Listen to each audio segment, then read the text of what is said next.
Dear brothers and sisters in the Lord, ప్రభునందు ప్రియమైన సహోదరి సోదరులారా, today's verse for our meditation is taken from the book of Psalms 47 verse 1. ఈ రోజు మన ధ్యానం కొరకు 47వ కీర్తన మొదటి వచనం నుండి తీసుకొనబడింది. Oh, clap your hands, all ye people, shout unto God with the voice of triumph. సర్వజనులారా చప్పట్లు కొట్టుడి, జయధ్వనులతో దేవుని గురించి ఆర్భాటము చేయుడి.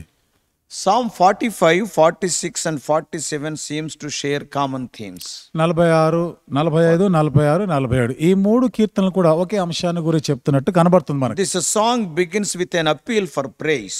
ఈ కీర్తన దేవుని స్తుతించుడి అనేటువంటి ఆ మనవిని మనం చూస్తున్నాం. God is depicted as the sovereign ruler of the entire earth. దేవుడు భూలోకం అంతటిని కూడా ఆయన పరిపాలించేవాడుగా ఇక్కడ అదృశ్యంగా He is కనబడుతున్నాడు. not only the God of Israel. ఆయన కేవలం ఇశ్రాయేలుకు మాత్రమే దేవుడు కాదు. So this psalm may refer to literal historical events. కాబట్టి ఈ కీర్తన అక్షరార్థమైన చారిత్రకమైనటువంటి ఆ సంఘటన సూచిస్తాం. So the things what has happened in 2 Kings 19 రెండవ రాజుల గ్రంథం 19వ అధ్యాయంలో జరిగిన సంగతులు, and also 2 Chronicles chapter 20. రెండవ దినవృత్తాంతం గ్రంథం 20వ అధ్యాయంలో జరిగినవి కూడా, Or it might be purely prophetic.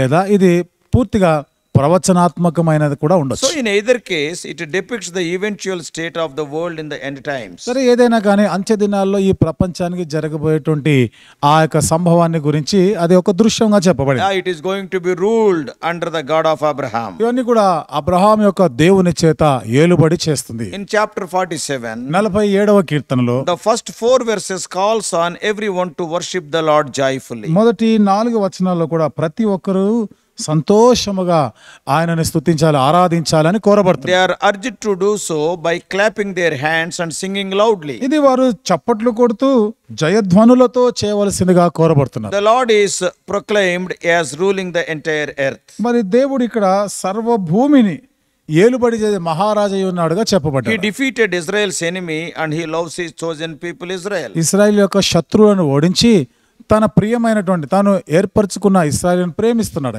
And these verses form an appropriate beginning to this psalm of praise. ఈ వచనాలు ఈ స్తుతి కీర్తనకి ఎంతో సరి అయినటువంటిదిగా మరి చూస్తున్నాం. And the psalmist's joy overflows as he requests applause and songs to worship God. ఈ కీర్తనకారుడు ఎంత సంతోషంతో ఉప్పొంగిపోయి చప్పట్లతో కూడా దేవునికి స్తుతి కీర్తనలు పాడుతున్నాడు. During the era of the Old Testament, పాత నిబంధన కాలంలో God's primary interactions came through the nation of Israel. చూడండి, దేవుడు ప్రధానంగా ఇశ్రాయేలీయుల జనాంగం ద్వారానే వారితో అట్లా మాట్లాడేవాడు. He was approaching the whole world through nation of Israel. ఇశ్రాయేలు దేశం, ఇశ్రాయేల్ వంశం ద్వారానే ప్రపంచ దేశాలన్నిటి కూడా ఆయన సమీపించేవాడు. I will bless all the nations of the world through your seed.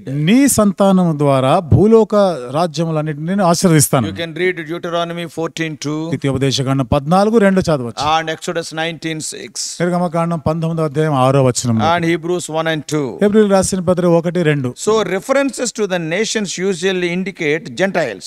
జనములకు అనే ఈ యొక్క విషయాలు అని కూడా ఎక్కువగా అనేటువంటి ఈ మాట అన్యజనుల గురించి చెప్పబడింది. Leviticus 26:33, లేవీయులకు రాసిన లేవియా కాండము 26:30, Isaiah 52:10. యెషయా గ్రంథము 52:10. So here the phrase all peoples could mean the entire world, ఇక్కడ సర్వజనులారా అంటే ఈ లోకంలో ఉన్న ప్రజలందరూ అని or simply all the various tribes and persons of Israel also. లేదా ఇశ్రాయేలీలో ఉన్నటువంటి సకల గోత్రంలో వారు ప్రజలందరూ Some కూడా. scholars what they say, కొంతమంది పండితులు ఏమన్నారంటే it is in relation to the defeat of Sennacherib during the reign of King Hezekiah. హిజ్కియా రాజు పరిపాలనలో సన్హెరీబుని ఓడించినటువంటి ఆ సందర్భంగా చెప్తారు. That is 2 Kings 19 chapter. ఇది రెండవ రాజుల గ్రంథం 19వ అధ్యాయంలో. Some other things it might apply to the failed attack on Jehoshaphat. మరికొన్ని సందర్భాలు కూడా, అంటే యెహోషాపాతు మీద వారు దాడి చేయడానికి వచ్చి విఫలమైనారే అందును గురించి కూడా That మాట్లాడతారు. is 2 Chronicles 20. ఇది రెండవ దినవృత్తాంతం గ్రంథం 20వ అధ్యాయం. Another layer of meaning is people say it is a prophetic word మరొక అర్థం కూడా దీనికి ప్రజలు ఏమంటారంటే ఇది ప్రవచనాత్మకమైనటువంటి మాట, describing the Messiah's ultimate victory and rule over earth. Messiah యొక్క అంతిమమైనటువంటి విజయము, సర్వలోకమును ఆయన పరిపాలించే ఆ పరిపాలన That is గురించి. Isaiah 55:12. ఇది యెషయా గ్రంథం 55వ అధ్యాయం 2వ వచనం. So similar celebration occurred when Samuel identified Saul as Israel's king. మరి సమూయేలు సౌలుని ఇశ్రాయేలుకు రాజుగా ప్రకటన చేసినప్పుడు ఈ రకమైనటువంటి ఉత్సవం జరిగింది. The people shouted and long live the king. ప్రజలు అట్లా కేకలు వేస్తూ రాజు చిరంజీవి అగునుగాక అని అట్లా చెప్పినారు. 1 Samuel 10:24. మొదటి రాజుల గ్రంథం మొదటి సమూయేలు గ్రంథం 10వ అధ్యాయం 24వ వచనం. When Jehoiada the priest presented the boy king Joash to the people, యెహోయాదా యాజకుడు మరి బాలుడైనటువంటి యోవాషుని రాజుగా ప్రజలకి ఈయన నియమించినప్పుడు, when he placed the crown on his head, ఆయన తల మీద ఆ కిరీటాన్ని పెట్టినప్పుడు, when he proclaimed him as the king and anointed him, ఇతడు రాజు అని ప్రకటన చేసి ఆయనని the అభిషేకించినప్పుడు people clapped their hands and said, long live the king. ప్రజలు చప్పట్లు కొట్టి వాళ్ళు రాజు చిరంజీవి అగునుగాక అని చెప్పినారు. 2 Kings 11:12. రెండవ రాజుల గ్రంథము 11:12. So because Psalm 47 identifies the Lord as king over all the earth, 47వ కీర్తన యెహోవా సర్వభూమికి రాజై ఉన్నాడని సూచిస్తూ, it was appropriate for the people to acknowledge God as their master with applause and loud songs of joy. ప్రజలు దేవుణ్ణి తమ యజమానుడిగా ఒప్పుకుంటూ చప్పట్లతో కూడా జయధ్వనులతో కూడా వాళ్ళు ఒప్పుకుంటున్నారు. Someday Jesus will return to earth as King of Kings and Lord of Lords. ఒక దినాన యేసు ప్రభువారు రాజులకు రాజు ప్రభులకు ప్రభుగా ఈ భూలోకానికి రానై ఉన్నాడు. And crowds of believers will welcome him with rejoicing. విశ్వాసుల జన సమూహము ఆయన ఎంతో సంతోషంగా ఆహ్వానిస్తారు. Revelation 5th chapter 11 to 14. ప్రకటన గ్రంథం 5వ అధ్యాయం 11 నుండి 14 వచనాలు. Revelation 19th chapter 6 to 8. ప్రకటన గ్రంథం 19వ అధ్యాయం 6 నుండి 8 వచనాలు. So Psalm 47 is often discussed in relation to the Psalms that speak of God as a king or a God reigning over the whole world. 47వ కీర్తన దేవుడు సర్వభూమికి రాజై ఉన్నాడని, ఆయన సర్వభూమికి మహారాజై ఉన్నాడు, సర్వలోకమును ఏలుబడి చేయవాడుగా అది చెప్పబడింది.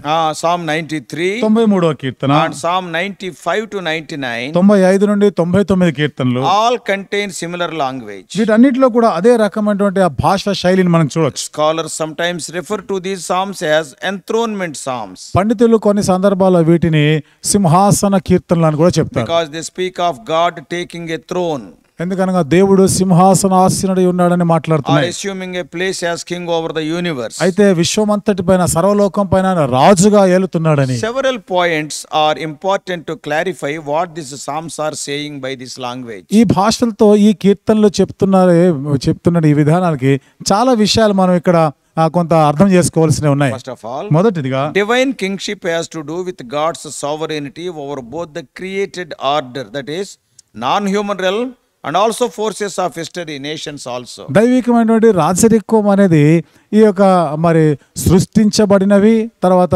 చరిత్రలో ఉన్నటువంటి మనుష్య జాతులు అన్నిటిపైన కూడా ఆయన రాజుగా.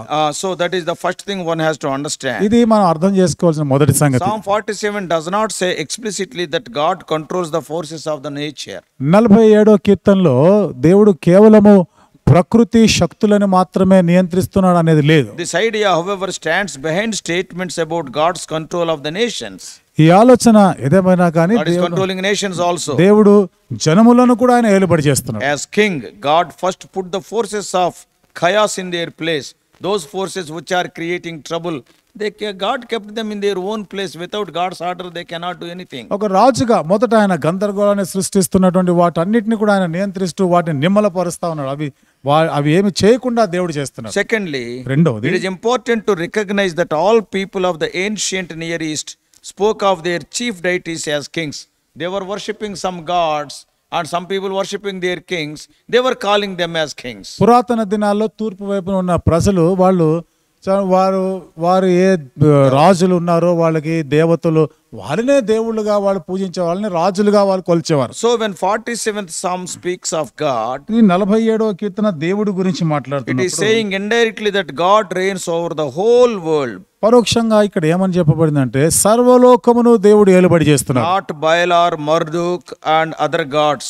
బయలు, మార్దుకు ఇంకా ఇతర దేవతలు మాత్రమే కాదు, ఆ దేవుళ్ళు వాళ్ళు కాదు ఏలుబడి చేసేది. Furthermore, ఇంకా మనం ముందుకు చూస్తాం, Israel's neighbors all had stories about their deities becoming king through battles. ఇశ్రాయేలు యొక్క పొరుగు వారు అందరూ కూడా వారి దేవతలను చూసి ఆ యుద్ధాలు చేసినట్టు అవే రాజులని చెప్పుకుంటారు. What they were thinking? ఏమని అనుకుంటున్నారు Those వాళ్ళు? deities fought the battles. ఆ దేవతలు యుద్ధం చేసినాయని, And they won. వాళ్ళు యుద్ధం గెలిచినారు, And so they are gods. అందుకని వాళ్ళు దేవుళ్ళు. So the poetry of these nations, like Israel's psalms, often depicted their gods' enthronement, their poetry also. కాబట్టి ఇశ్రాయేలీయులు వారి యొక్క పద్యాలు కూడా Other than Israelites, ఇశ్రాయేలీయులు కాకుండా మిగతా వారు కూడా even the Gentiles, అన్యజనులు సైతం when they wrote some poems, వారు కొన్ని పద్యాలు రాసినప్పుడు they wrote poems relating to the enthronement of those small gods with small g.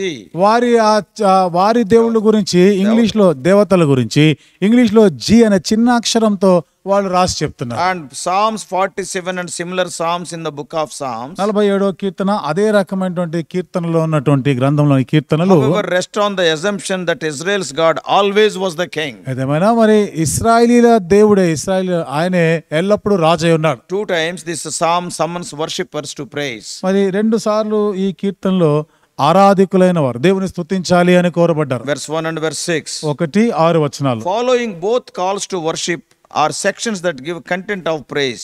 ఈ రెండు కూడా ఆరాధించడానికి తర్వాత స్తుతికి సంబంధించిన విషయాలు అందులో చెప్పబడ్డాయి. Both the times. ఈ రెండు సందర్భాల్లో కూడా In verses 2 to 5. 2-5 వచనాలు. Also verses 7 to 10. 7-10 వచనాల్లో కూడా. Particular focus of God's kingship and the reason for praise is God's control over the nations and special care for Israel. దేవుని రాజరికం గురించిన దృష్టి దేవుడు తన ప్రజలను ఇశ్రాయేలు వారి గురించి ప్రత్యేకమైనటువంటి శ్రద్ధ వహించినాడు అనేది మనం చూస్తాం.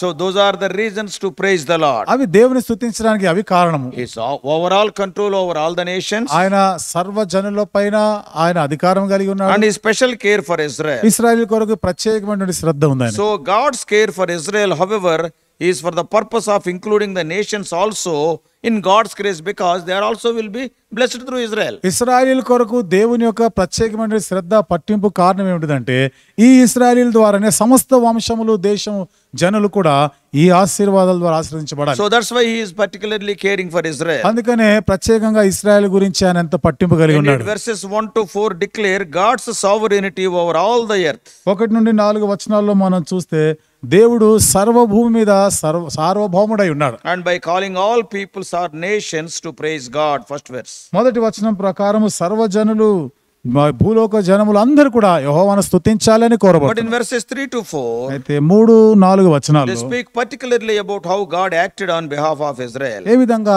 దేవుడు ప్రత్యేకించి ఇశ్రాయేలు ప్రజల ఎడల ఆయన వివరించాడో చెప్తున్నాడు. God subdued the people under Israel. దేవుడు ఇశ్రాయేలీయులకి క్రింద వారందరిని కూడా లోపరిచినాడు. And here the special place of humankind is summed up in Israel. ఇక్కడ ఇశ్రాయేలులో మానవులకి ప్రత్యేకమైనటువంటి స్థానంతో చెప్పబడినట్టు చూస్తాం. Just as God placed all living things under the feet of humans. ఏ విధంగా దేవుడు మరి జీవం గల సమస్తమును కూడా మానవుని కాళ్ళ క్రింద పెట్టినాడు. Psalm 8 verse 7. 8వ కీర్తన 7వ వచనంలో When God created Adam and Eve, దేవుడు ఆదాము హవ్వలను God సృష్టించినప్పుడు has given pure authority, complete authority over all the creation, especially the earth, to Adam.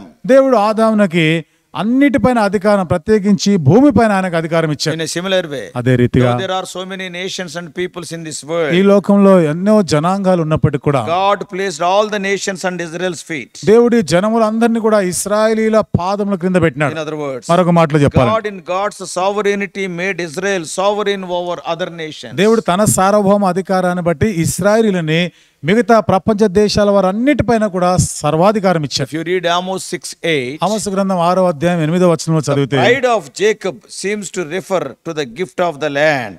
యాకోబు యొక్క అతిశయం అనేది దేవుడు ఆ దేశం ఒక బహుమానంగా ఇచ్చినట్టు God చూస్తాం. gave a special territory to Israel as its inheritance. దేవుడు ఇశ్రాయేలీయులకి స్వాస్థ్యముగా ప్రత్యేకమైనటువంటి భాగం ఇచ్చినాడు. And the point of Psalm 47:4, 47వ కీర్తన 4వ వచనం యొక్క ఉద్దేశం, however, is not really that Israel is superior to other nations or that Israel has rights to the land of Canaan.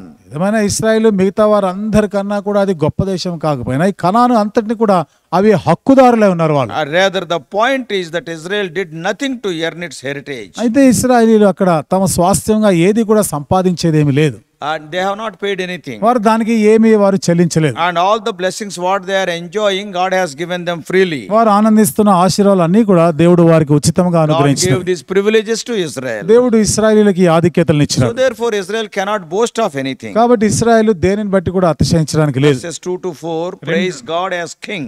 2-4 వచనాల్లో మరి దేవుడిని రాజుగా స్తుతించాలి. and recall what God has done in the past. మరి గతంలో దేవుడు చేసిన వాటన్నిటిని తలంచుకోవాలి. So verse 5 also speaks about God's kingship. 5వ వచనం కూడా దేవుని రాజరికత్వం గురించి But మాట్లాడుతుంది. it highlights something that likely occurred at the time of the verse was spoken in worship. అయితే ఈ ఆరాధనలో ఈ వచనం రాయబడినటువంటి ఆ సందర్భం గురించి అది ఎక్కువగా చేసి చెప్తాం. Verses 6 and 7 say 5 times sing praise.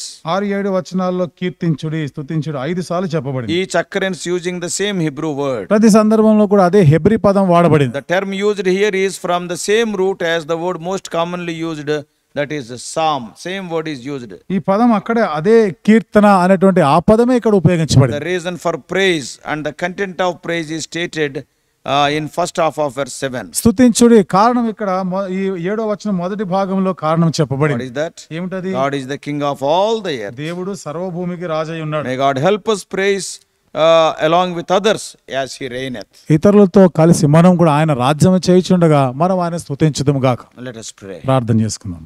Father, we thank thee because thou art a God who reigneth. తండ్రి నీవు రాజ్యం చేసే దేవుడు ఉన్న వందనాలు You are చెల్లిస్తున్నాను. not like the gods of the Gentiles. నీవు అన్యజనుల దేవతల వంటి వాడివి కాదు. Though some of the Gentiles are worshipping man-made gods, అన్యజనులు మనుషుల ద్వారా చేయబడిన దేవతలను పూజిస్తున్నావు. thou art God, O Lord, sovereign God, and thou art the God who reigns. నీవైతే సార్వభౌమ అధికారం గల దేవుడు, నువ్వు ప్రభా రాజ్యము చేయుచున్న దేవుడు. Thank you, O Lord, for choosing Israel in the Old Testament పాత నిబంధనలో ఇశ్రాయేలును ఏర్పరచుకున్నందుకు వందనాలు. to be a blessing to the whole world. ప్రపంచం అంతటికి ఆశీర్వాదకారణంగా In ఉండలాగిన the New Testament is thou have chosen the church to be a blessing unto the whole world. కొత్త నిబంధనలో అయితే ప్రపంచం అంతా ఆశీర్వాదకారంగా ఉండలాగిన సంఘాన్ని ఏర్పరచుకున్నాం. Thank thee for making us also a part of that church. మమ్మల్ని కూడా ఆ సంఘంలో భాగంగా చేసినందుకు Help వందనాలు. us to understand our responsibility. మా బాధ్యతలను అర్థం చేసుకునేందుకు సహాయం We చేయండి. must be a blessing to the whole world and all the people around us. ప్రభా ప్రపంచ దేశాలంతటికి మా చుట్టూన్న జనములందరికీ మేము ఆశీర్వాద కారణంగా ఉందాం గాక. O Lord, we may look for, O Lord, towards thee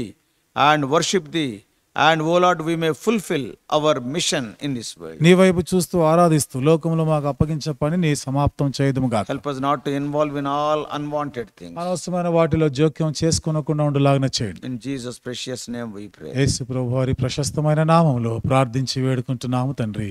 Amen.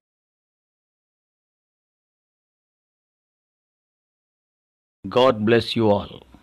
Please subscribe for more spiritual messages on YouTube channel John Victor Hebron.